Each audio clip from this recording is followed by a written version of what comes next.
Bienvenue sur le podcast de l'Église du Plateau. Quel que soit votre parcours de foi jusqu'à aujourd'hui, nous espérons que le message que vous êtes sur le point d'écouter vous aidera à mieux connaître Dieu tel qu'il se révèle dans la Bible et à découvrir la vie qu'il veut vous offrir. Pour ce dernier message de l'année, je voudrais qu'on aborde un sujet qui est particulièrement de saison. En fait, dans les semaines qui viennent de se passer, c'était pas forcément prévu comme ça, mais il y a plusieurs des messages qui ont correspondu à ce qu'on appelle parfois les disciplines spirituelles, c'est-à-dire les disciplines qu'on peut mettre en place dans sa vie pour construire une vie dans laquelle on peut avoir une vie spirituelle épanouie.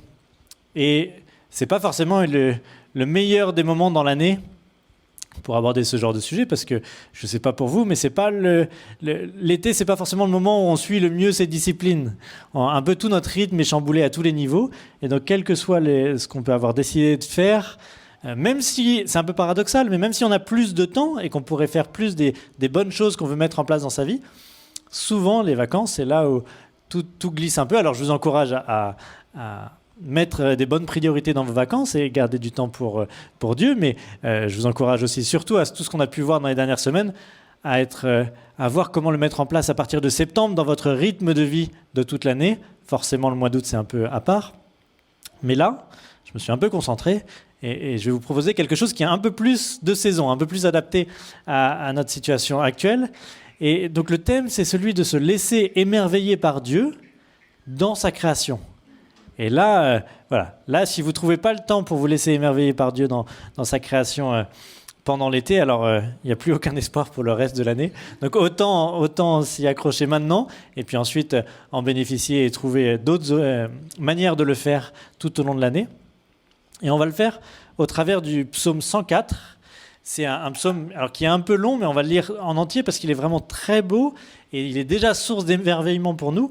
Et puis, alors je ne le soulignerai pas dans les détails, mais il suit jour par jour les 6 jours de la création de Genèse. Et on voit progressivement, de manière assez discrète, il nous fait reparcourir le schéma de la création pour nous amener de nouveau à nous émerveiller de la beauté de ce que Dieu fait au travers de sa création.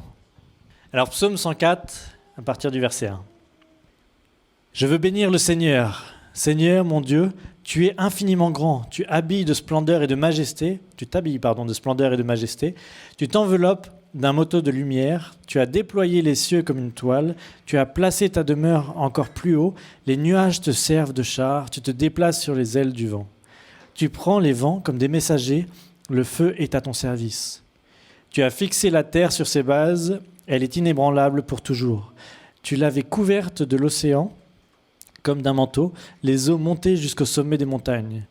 Comme tu les as menacées, elles se sont enfuies au bruit de ton tonnerre, elles ont pris la fuite, grimpant sur les sommets, descendant les vallées, jusqu'à la place où tu leur avais fixé.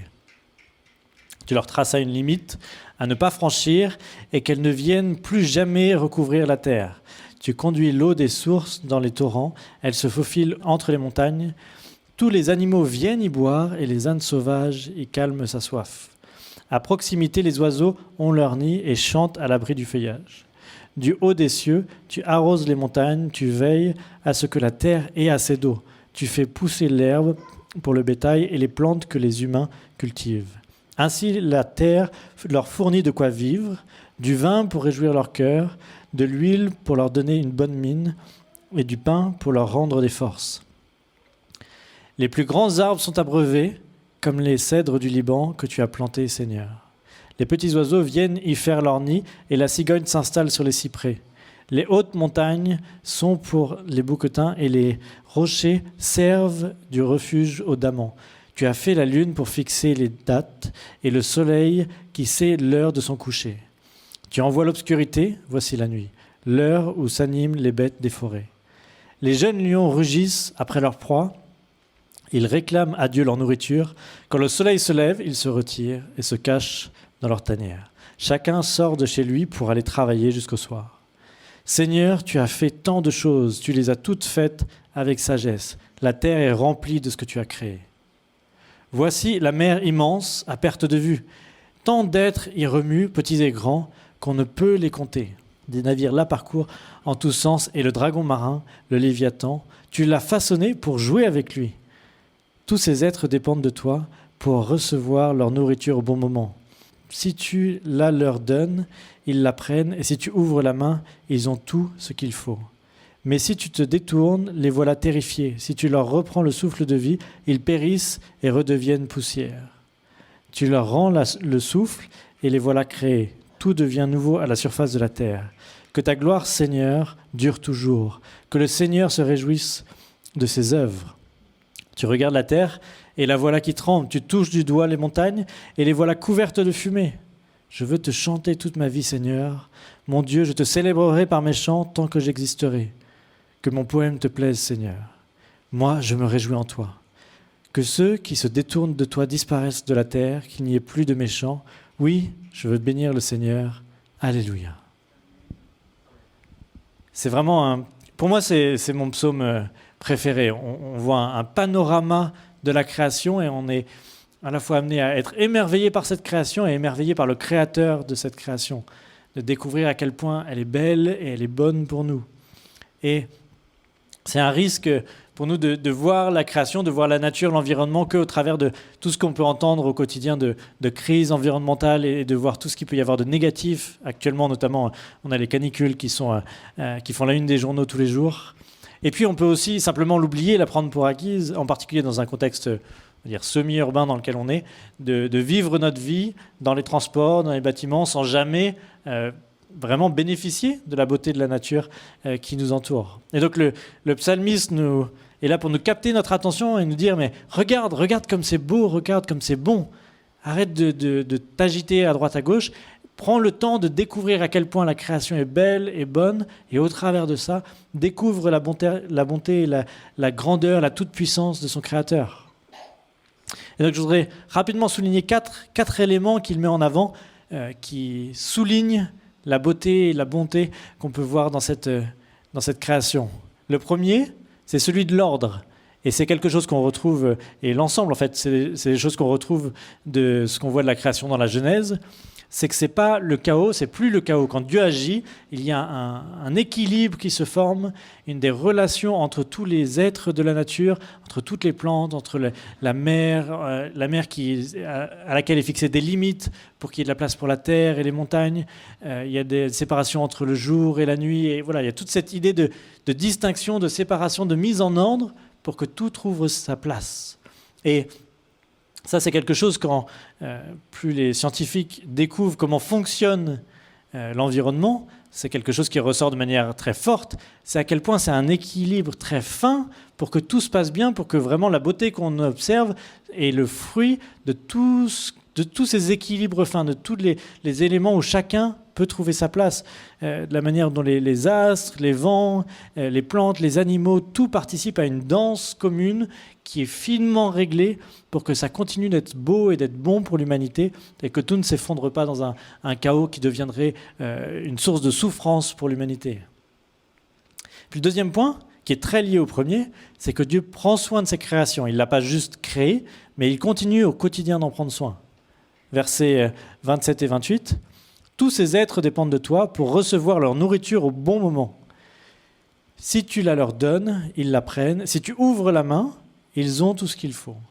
C'est directement lié au point précédent parce que c'est dit de manière imagée, mais on voit bien que dans la nature, il n'y a pas Dieu qui vient donner la béquille à chaque animal. C'est pas comme dans les zoos où il faut venir avec son seau tous les matins et nourrir chaque animal individuellement. C'est au travers de l'ordre, de l'équilibre, de toute cette harmonie dans la nature que chaque animal, que chaque plante peut trouver ce dont elle a besoin, qu'elle peut trouver l'eau dont elle a besoin, qu'elle peut trouver la nourriture dont elle a besoin. Donc c'est au travers de l'harmonie qu'il y a dans la création que Dieu prend soin de chacun chaque jour, au quotidien. Et le troisième élément qui ressort, c'est toute la diversité, la beauté qu'il y a dans la diversité de la création. Dieu manifeste à quel point il est un Dieu créatif. C'est pas juste, et je soulignerai juste après, mais c'est pas juste une création utilitariste, mais c'est vraiment l'étendue de toute sa créativité qui se manifeste au travers de cette diversité. Et en particulier, le psalmiste mentionne des animaux qui sont sauvages et inaccessibles pour l'humanité, pour nous dire, même des animaux auxquels vous ne pouvez pas avoir accès, Dieu les a faits parce qu'il aime être créatif et aller bien au-delà de ce qui vous est utile. Il mentionne le bouquetin, il mentionne le daman, le lion, qui normalement, si on veut rester en vie, on ne le croise pas tous les jours. Et puis en particulier, et je reviendrai plusieurs fois sur ce drôle d'animal, mais il crée le léviathan. Et donc, oui, on ne sait pas ce que c'est un léviathan. Même de la manière dont le traduire, c'est une manière de dire c'est un monstre inconnu, un monstre marin inconnu. Mais c'est précisément l'argument du psalmiste, c'est de dire il y a des monstres que vous ne verrez jamais, vous ne savez même pas à quoi ça ressemble, mais Dieu les a créés, il les a même créés pour son bon plaisir. Et donc, au verset 25, le psalmiste souligne qu'on ne peut même pas les compter. Voici la mer immense à perte de vue, tant d'êtres y remuent, petits et grands, qu'on ne peut les compter. Et ça, on pourrait un peu avoir notre orgueil d'homme ou de femme moderne et dire mais nous, ça y est, maintenant on sait compter, on a des informations. Eux, ils étaient un peu ignorants, ils imaginaient des léviathans au fond de la mer, mais nous, ça va, maintenant on maîtrise.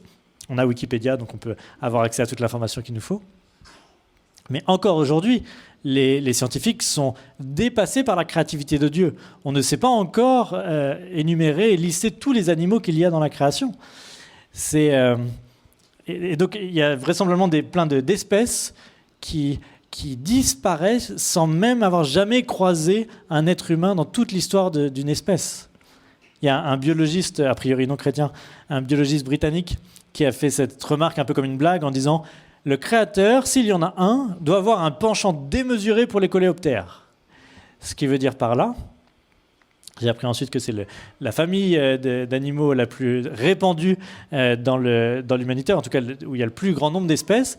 Et on en a compté plus de 350 000 espèces de coléoptères à ce jour. Plus de 350 000 coléoptères.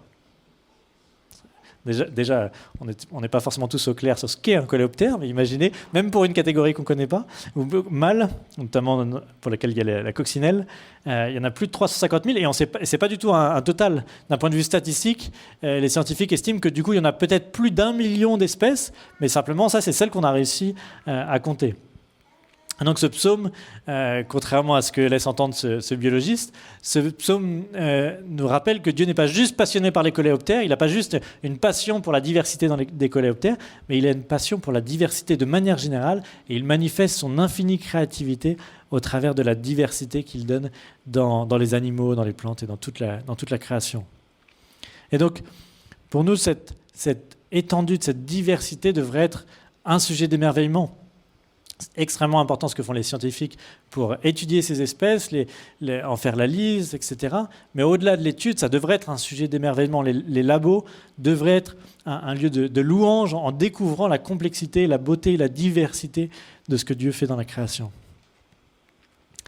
Et enfin, dernier point dans cette description de la beauté de la création, ça me frappe que la manière dont le psalmiste nous montre que la création n'est pas simplement une usine bien rationalisée, mais qu'elle est une source de plaisir.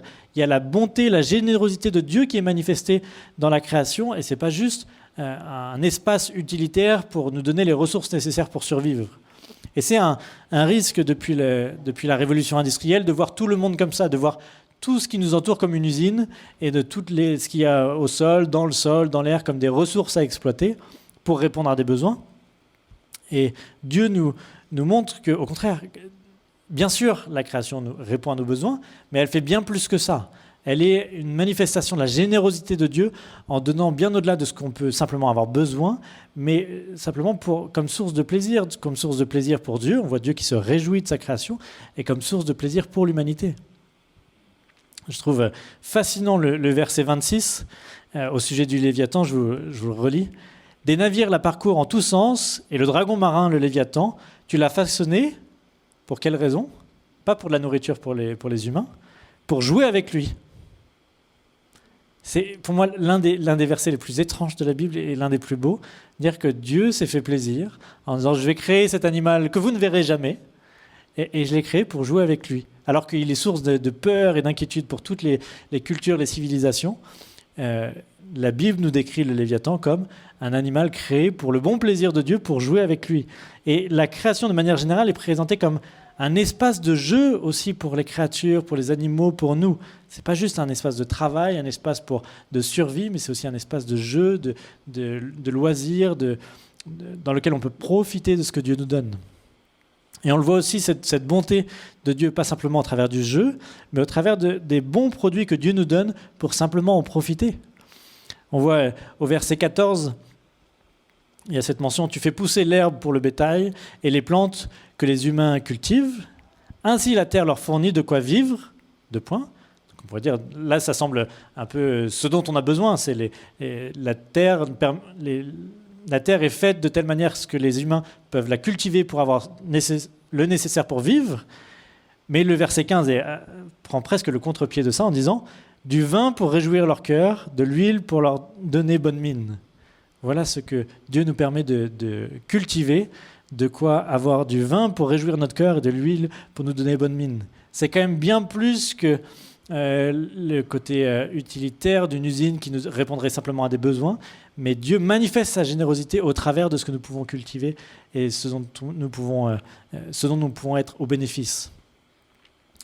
Et donc, nous devons apprendre ou réapprendre à recevoir la création comme un cadeau de Dieu dans lequel nous pouvons nous réjouir, parce qu'en nous réjouissant de la création que Dieu nous donne et de tous les bons produits dans cette création, nous nous réjouissons de qui est Dieu et de sa générosité envers nous. Et donc ça peut être en décalage suivant les représentations qu'on a de Dieu. Certains ont des représentations de Dieu assez sombres, d'un méchant père qui veut simplement nous dire quoi faire et ne pas faire. Mais là, alors qu'on découvre comment fonctionne et quelle est la création, on découvre aussi la générosité de Dieu envers nous et le fait qu'il veut être simplement bon envers nous et prendre soin de nous. Alors, quelles sont les implications pour nous ? Et plus directement, quelles sont les implications pour notre mois d'août ? De manière simple, mais de manière importante, pour moi, on a besoin de nourrir notre adoration de Dieu en nous laissant émerveiller par Dieu, en étant émerveillé par sa création. On peut être émerveillé par lui pour plein de raisons, et nos chants de louange le traduisent de plein de manières différentes, mais on ne doit pas se passer à côté de cette opportunité de découvrir la beauté et la grandeur de Dieu en étant attentif à la bonté de la création, à la beauté de la création. J'ai déjà fait allusion à la fin du psaume, il y a cette question de se réjouir avec Dieu. Verset 31, « Que ta gloire, Seigneur, dure pour toujours, que le Seigneur se réjouisse de ses œuvres. » Donc le Seigneur lui-même se réjouit de la création. Verset 34, il y a une réponse à ça en disant que mon poème, c'est le psalmiste qui parle, « Que mon poème te plaise, Seigneur, moi je me réjouis en toi. » Et il y a cette articulation où Dieu se réjouit de sa création, nous nous réjouissons en Dieu, mais clairement, lorsqu'on parcourt le psaume, on voit qu'on se réjouit en Dieu en étant au bénéfice de cette création, en nous laissant nous aussi émerveiller par cette création. Et donc, c'est la raison pour laquelle je voulais vous partager ce psaume, particulièrement dans cette saison estivale. Les vacances sont un moment où on a en particulier le temps, l'énergie, l'opportunité d'être attentif à ce qu'il y a de merveilleux et de beau et de bon dans la création, dans la nature, pour pouvoir se laisser émerveiller par Dieu. Et je voudrais vous proposer 4 manières justement de se laisser émerveiller par la création pour nourrir notre adoration de Dieu. Alors la première, sans surprise, c'est de passer du temps dans la nature. Ça, il n'y a pas de grande révélation ici. Même s'il ne s'agit pas simplement d'être plusieurs heures dehors, mais de passer du temps dans la nature en étant attentif à sa beauté, à sa bonté, et en étant attentif à ce qu'on peut apprendre de Dieu au travers de notre temps à l'extérieur, de se laisser émerveiller. Et même pendant les vacances, où on a beaucoup plus de temps libre, on doit être attentif à ne pas se laisser absorber, manger tout notre temps et notre énergie par TikTok, Netflix, YouTube, ce que vous voulez. Mais vraiment déconnecter un peu tout ça, ou déconnecter complètement tout ça même s'il faut, et sortir, et pas simplement être dehors, mais être dehors pour être attentif et être au bénéfice, vraiment se réjouir de la création pour pouvoir découvrir qui est Dieu, se rappeler qui est Dieu. Et je crois qu'en faisant ça, on remet chaque chose à sa place. Nous pouvons redécouvrir quelle est la juste place de Dieu et quelle est notre juste place dans cette création. Il y a un théologien qui commente par rapport à ce texte en disant « L'ordre de la création commence à se rétablir lorsque l'être humain rend un culte à Dieu qui est au-dessus de tout et le centre véritable dans lequel tout converge, le Seigneur à qui appartient la terre et tout ce qu'elle renferme. » On a besoin de retrouver notre place où on est sous Dieu, sous son autorité, et comme ce Dieu qui organise et qui est au contrôle de toutes choses dans cette création et dans laquelle nous pouvons trouver notre place comme simplement une manifestation de la bonté de Dieu envers nous. Et je crois même que pour ceux qui peuvent douter même de l'existence de Dieu ou qui sont en cheminement dans leur foi, de savoir est-ce que Dieu existe, est-ce qu'il est vraiment bon, est-ce qu'il est vraiment celui qu'il dit être dans la Bible, je crois qu'il y a passer du temps dans la nature, c'est quelque chose qui nous rassemble, qu'on soit chrétien ou non, dire face à un beau paysage, quand on prend le temps de se laisser émerveiller par un beau paysage, par la nature, alors il y a quelque chose qui assez intuitivement nous dit mais il y a plus que du hasard, il y a plus que simplement le fruit du hasard ou plus simplement que de la matière, mais il y a un créateur derrière ça qui est un bel artiste tout-puissant qui est aussi extrêmement généreux envers toute l'humanité. Donc voilà, je vous encourage pendant ces vacances ce que vous voulez, à passer du temps avec alors, lever de soleil pendant l'été, il faut être particulièrement motivé, mais peut-être des couchers de soleil, peut-être la nuit, voir mi-août, c'est la bonne période pour voir les étoiles filantes, donc prendre le temps de voir des étoiles filantes, faire des randos, peut-être même en voiture, de prendre des chemins qui ne sont pas forcément les plus courts, mais des chemins où vous savez que vous allez avoir des beaux paysages, mais vraiment de prendre le temps de se laisser émerveiller. Et le deuxième point qui en découle, de mon point de vue assez naturellement, mais peut-être qui serait plus étonnant pour certains, c'est de passer du temps avec des animaux. Alors ça a plus ou moins parlé aux uns et aux autres. Ceux qui me connaissent ne vont pas forcément être étonnés. J'ai retrouvé ces photos qui datent d'il y a quelques années, mais ça pourrait se refaire encore aujourd'hui. Une grande discussion avec mes amis poules. Et puis on a passé un très bon moment tous les trois. Mais pour revenir à cette image du Léviathan, c'est absolument remarquable de voir un Dieu qui crée un animal juste pour passer du temps avec et juste pour jouer avec. Et c'est terrible quand des fois on passe à côté aussi de cette générosité de Dieu envers nous avec les animaux qui sont autour de nous et qui peuvent nous amener aussi à découvrir la bonté de Dieu envers nous. On peut se trouver la paix, se laisser attendrir et jouer avec les animaux qui peuvent être autour de nous. C'est Jordan Peterson dans son fameux livre « Les 12 règles pour une vie ».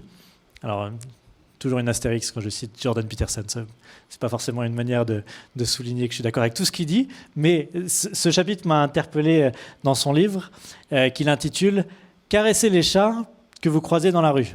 Donc son livre, c'est 12 règles, et la dernière règle, c'est « Caresser les chats que vous croisez dans la rue ». Alors la formulation est forcément un peu humoristique, son message est un peu plus profond que simplement ça. Mais ce qu'il veut dire par là, c'est que nous pouvons vivre des vies pleines de douleur, de stress, d'anxiété, des vies qui peuvent être assez facilement sombres et pour lesquelles on a du mal à trouver de l'espoir. Et il nous encourage à saisir toutes les opportunités que nous avons de trouver du calme, du repos, de la joie, de la simplicité dans nos vies. Et il donne cet exemple des chats comme des petites opportunités dans notre quotidien, de simplement s'arrêter et prendre 2 minutes pour caresser un chat et puis continuer sa journée. Et je pense qu'il y a tant de nos vies pourraient réellement être différentes si des fois on prenait simplement ce temps-là de s'arrêter, de caresser un chat dans la rue, de caresser un chien, de caresser une poule, et de le voir comme un cadeau que Dieu nous fait. C'est un peu réducteur de le dire comme ça, mais je pense réellement qu'il y a beaucoup de prescriptions d'antidépresseurs qui pourraient être évitées si on bénéficiait simplement dans notre quotidien de cette générosité de Dieu envers nous au travers des animaux qu'il place autour de nous. Troisième opportunité de se laisser émerveiller par sa création, c'est le fait de passer du temps à table. Ça, c'est le paragraphe franco-français. Mais je crois aussi biblique, c'est que, et je l'ai déjà souligné, Dieu nous donne, alors il mentionne le vin, l'huile, le pain, comme des cadeaux pour nous, comme des manières de réjouir notre cœur, et vous pouvez ajouter tous les aliments et les boissons qui particulièrement réjouissent votre cœur, et dire toutes ces choses-là sont des cadeaux de Dieu qu'il faut recevoir comme tels. Et la Bible fait preuve d'un équilibre remarquable, dans le sens où, alors pas dans ce psaume-là, mais dans plein d'autres passages, on est mis en garde contre le fait de faire des excès de table, des excès de boissons. Il y a plein de textes qui nous mettent en garde à ce niveau-là. mais elle nous met aussi en garde contre le fait de passer à côté de profiter de ces bonnes choses, de ces bons aliments, de ces bonnes boissons que Dieu nous donne. Il y a deux écueils qu'il faut éviter, le fait dans l'excès de boissons, l'excès de table, et un autre excès qu'on voit, à mon avis, qu'on identifie moins souvent, c'est de ne pas profiter de ce que Dieu nous donne, de passer à côté des bonnes choses que Dieu nous donne. Il ne s'agit pas de faire de notre quotidien un festin, mais justement de réserver des temps particuliers comme des temps mis à part devant Dieu, d'une certaine manière comme des temps d'adoration. On dit là, je veux pleinement être reconnaissant des bonnes choses que Dieu donne et je veux que le repas que je prenne en soit une manifestation. Et c'est en particulier pendant les vacances qu'on peut avoir le temps, en particulier avec des amis, de prendre des bons repas et que ce soit des moments où on reçoit ces choses comme un cadeau de Dieu et on en fait une source d'adoration. Alors, ça ne va pas forcément mener à arriver au dessert, vous n'allez pas forcément lancer un temps de louange, ils sont pendant 1 heure. Mais quand même, alors pourquoi pas, si vous voulez. Mais c'est aussi l'opportunité d'en faire un temps de louange, simplement de reconnaître, de remercier Dieu pour ce que vous pouvez vivre à ce moment-là. C'est pour moi un indicateur pour faire la distinction entre ce qu'en vieux français on appelait gloutonnerie et puis un repas qui est vraiment à la gloire de Dieu. C'est à la fin du repas, vous êtes dans quel état? Si à la fin vous dites « Oh, j'aurais jamais dû manger autant, j'aurais jamais dû boire autant, je ne sais pas ce que j'ai fait », là, ce n'est pas forcément ce qui vous mène le plus à l'adoration. Mais si à la fin, alors que vous somnolez dans l'idéal vers une gentille sieste de début d'après-midi, si vous êtes dans un état de reconnaissance, à dire merci mon Dieu de me permettre de vivre ce temps-là, d'avoir vécu ce temps-là avec mes amis, d'avoir pu avoir cette bonne nourriture, ces bonnes boissons. Alors là, vous êtes en train de recevoir ce repas comme un cadeau de Dieu, plutôt que comme une manière un excès qui vous ferait fuir votre quotidien et vous déconnecterait de votre relation avec Dieu. Et 4e et dernier point, on peut s'émerveiller de la création aussi en prenant soin.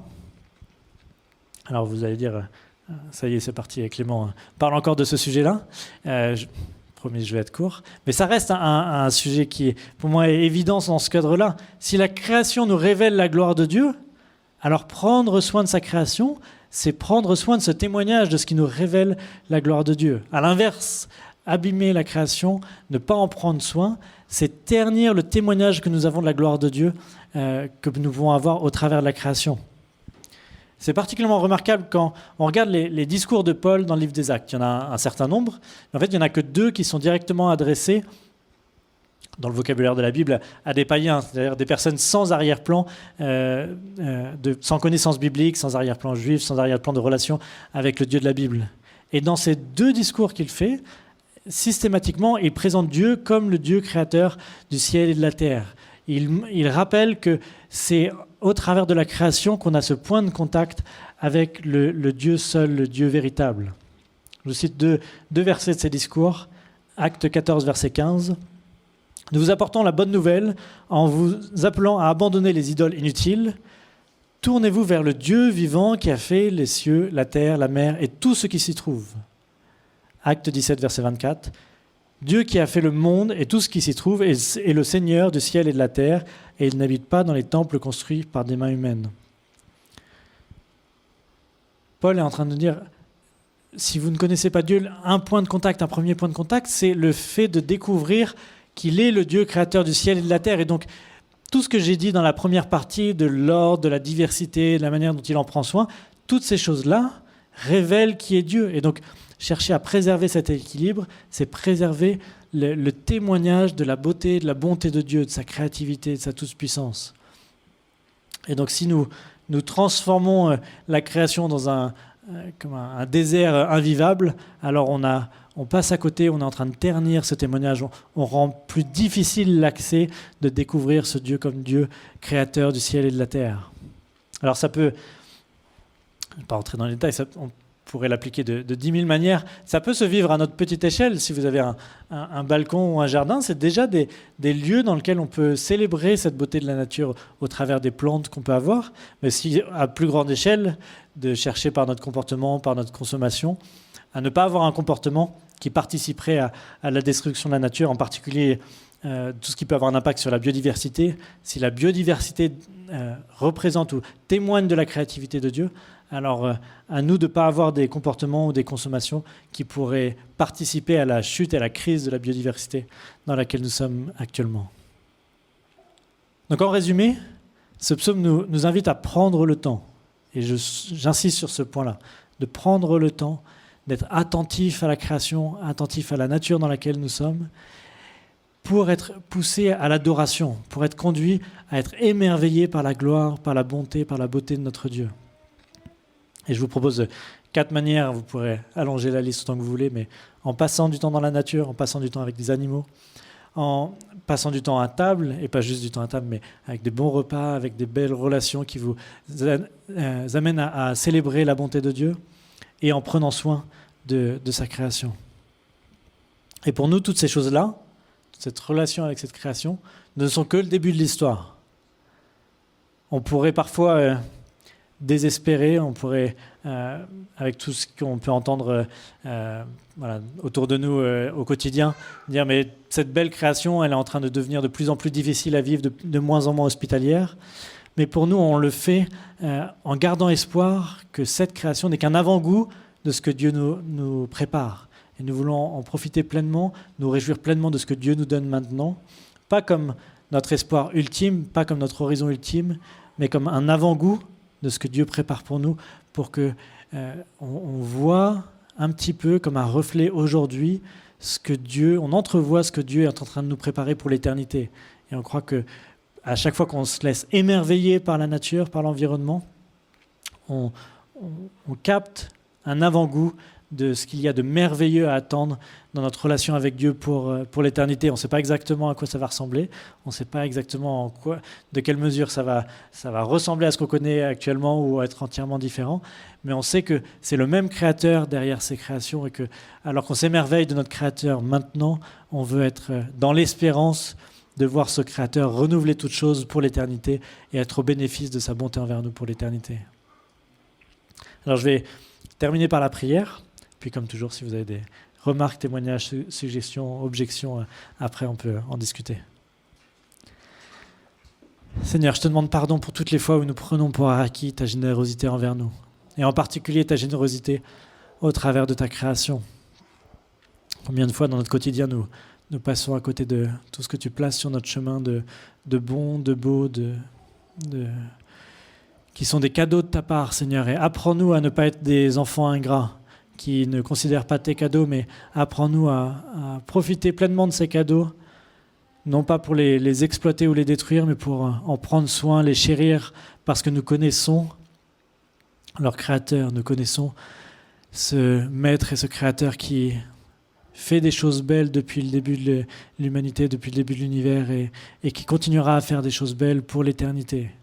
Seigneur, nourris notre adoration de toi au travers de ta bonté dans la création et nourris notre espérance de ce que tu nous réserves pour l'éternité. Amen. Si vous voulez en savoir plus sur le message que vous venez d'entendre ou sur l'Église du Plateau, contactez-nous sur notre site égliseduplateau.fr ou sur nos pages Facebook et Instagram.